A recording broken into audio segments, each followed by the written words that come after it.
Hello, everyone. My name is ter Heine. I'm a hospital pharmacist, clinical pharmacologist, and I'd like to give a lecture about drug interactions between anti-cancer drugs and antiretroviral drugs. Unfortunately, I cannot be here today with you because I'm enjoying a holiday, but my colleague David Berger is present to answer any questions at the end of this lecture. So I'd like to touch the following subjects. There are many similarities between cancer and HIV treatment, actually. I'd like to discuss the different kinds of cancer treatments, but also supportive care drugs. And all these drugs may be relevant for drug-drug interactions, so therefore I'll shortly discuss them.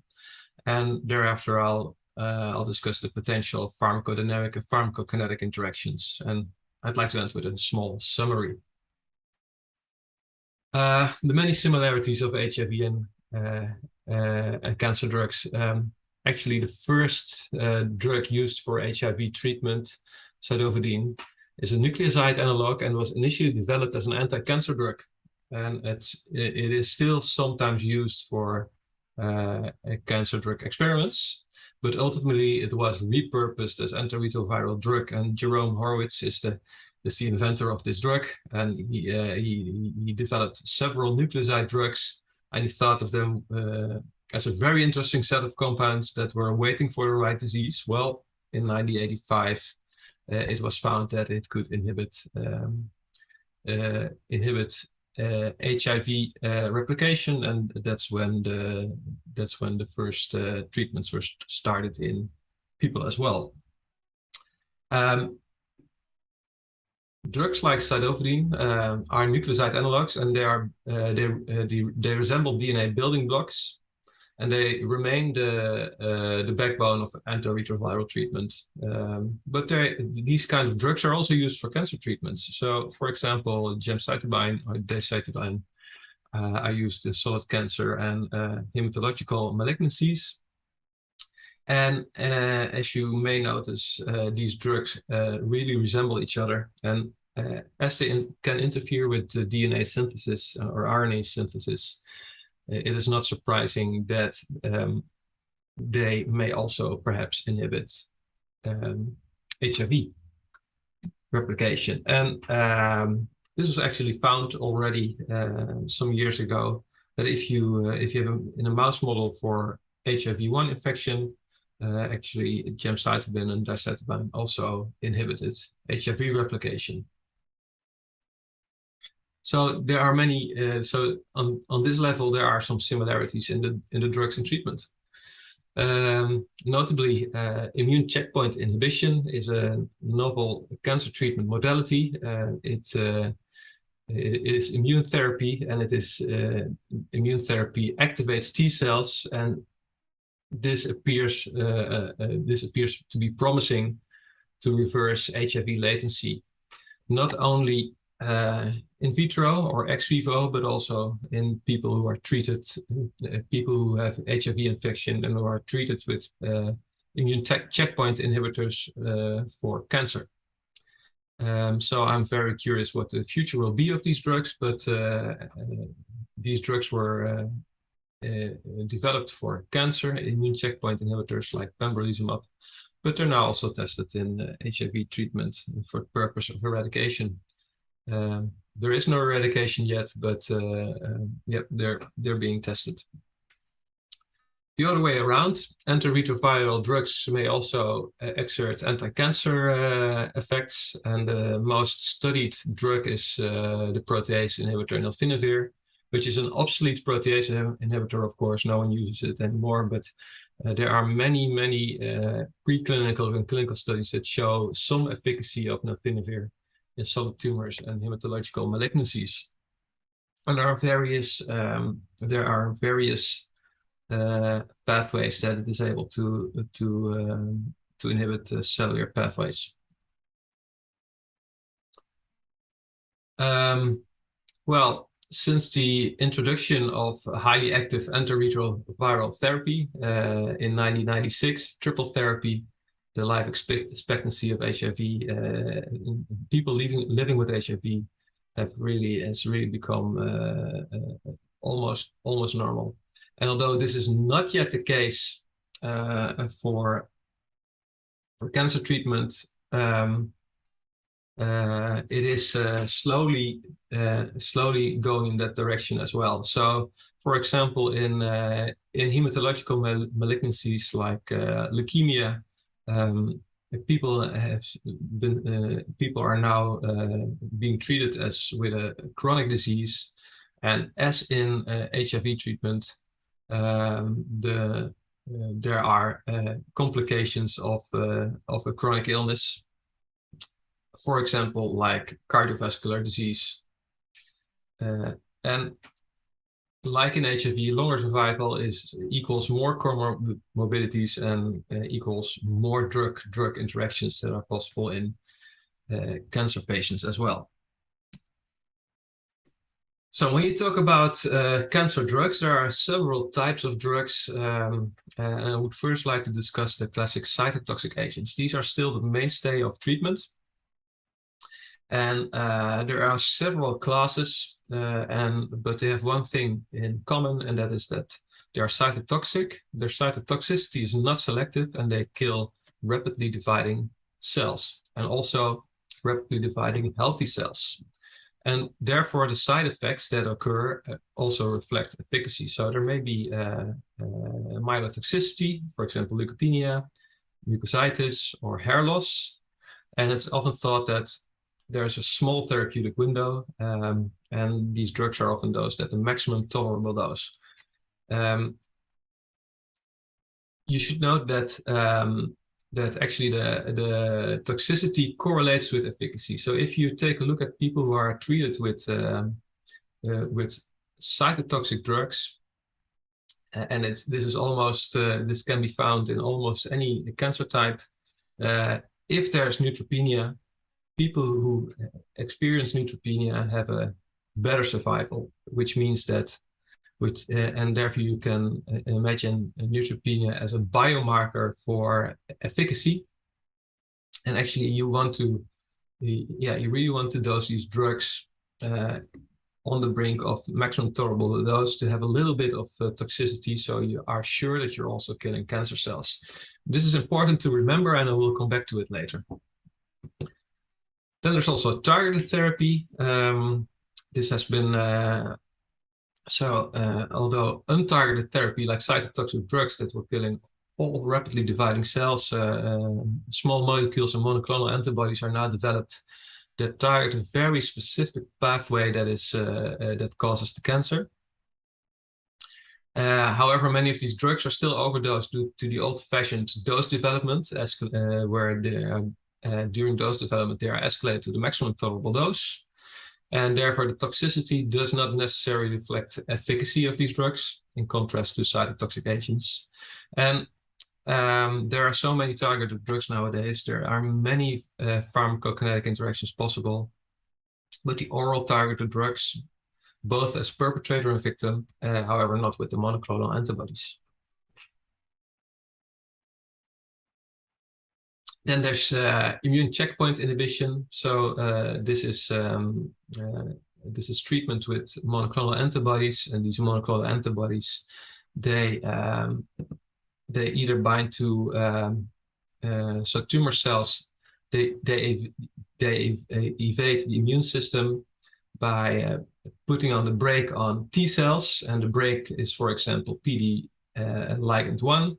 And if you inhibit this PD ligand 1, then it can no longer put a brake on the immune system, and the immune system can attack the tumor cell.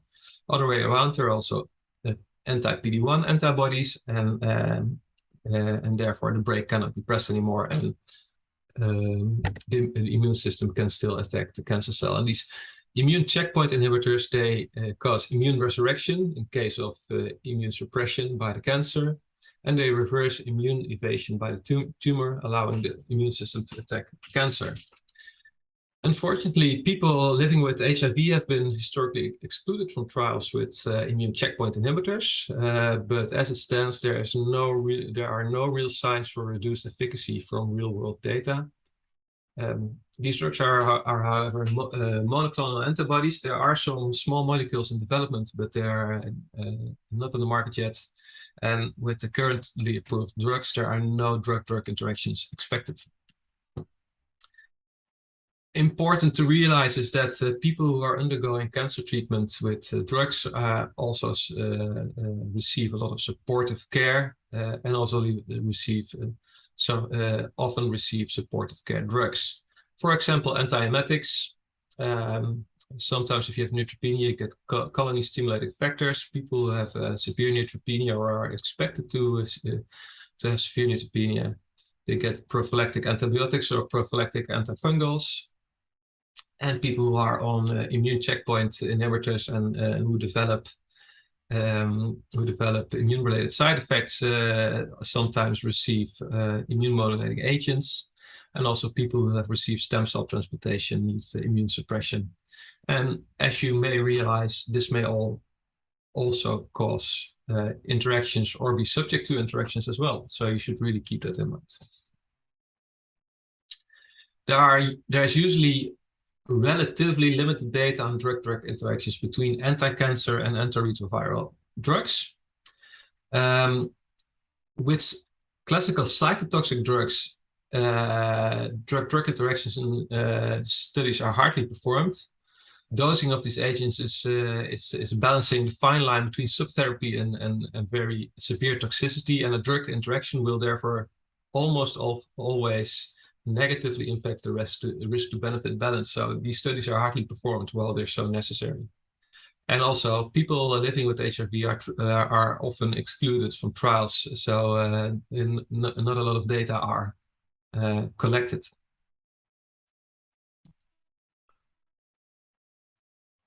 So can there be pharmacodynamic drug-drug interactions with cytotoxic drugs? Theoretically, there can be. There may be many examples. I would like to show you this one. Some nucleoside reverse transcriptase inhibitors may cause hematological toxicity, and this is mostly cytopheidine, but this drug is hardly used anymore. So I don't think this is much of an issue. There's some preclinical evidence that antiretroviral effect of nucleoside reverse transcriptase inhibitors can be enhanced by cytotoxic drugs, because cytotoxic drugs can also inhibit DNA synthesis. And so these are some in vitro experiments where raltetraxate, a folate inhibitor, is added to abacavir, tenofovir, or emtricitabine. And what you see is that there's synergy. There's a lower concentration of one of these nucleosides and less required to inhibit viral replication. And of course, this is not strange, because if you inhibit DNA synthesis by two mechanisms, there may be additive or synergistic effects. Can there be pharmacokinetic drug-drug interactions with classical cytotoxic drugs? Yes. Of course, there can be. Cytotoxic drugs perpetrators is often not relevant, because they are usually dosed in cycles. A lot of cytotoxic chemotherapy is dosed weekly or once every 3 weeks, because you need to